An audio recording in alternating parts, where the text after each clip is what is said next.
Alright, so what's up guys? The first things first, what you want to do is you want to flip your pants inside out and make sure that you have the hole exposed on the top portion, okay? So just have the hole up there. Right after you've done that, you want to make sure you can get the pants as flat as possible.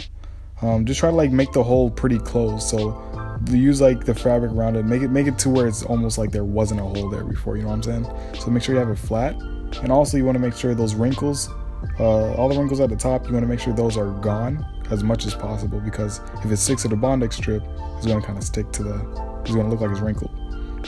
Next things next, go ahead and get that Bondex strip out. Here's one I'm using. I'm going to use a black one. But before we get into it, let's read the instructions.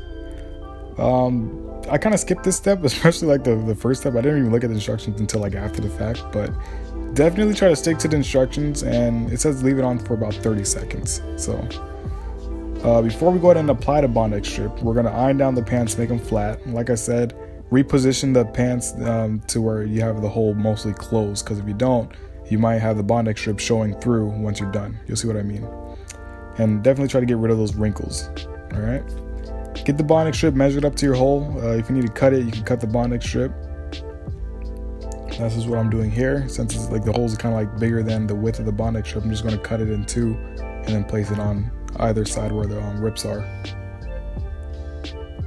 Also, when you're doing it, the shiny side, that's going to be face down on the pants, and then you're going to have the fabric side up, and that's where you're going to be ironing on top of.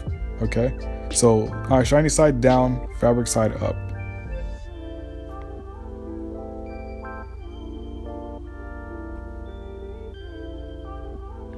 Alright, so once you've done that, go ahead and iron down on the patch. It says leave it down there for about 30 seconds.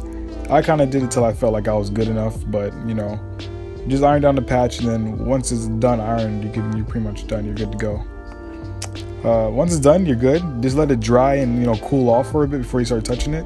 And see where it's kind of lifted up here. I could go back over it and just, you know, make sure it's all the way down, but I didn't really do that. But this is pretty much the end result. So when you flip them inside out, this is kind of how it looks. It's pretty much done. As you can see in the middle there, where like the Bondex look like it's kind of showing through, I could have did a better job and close it up a little bit, but I didn't really do that.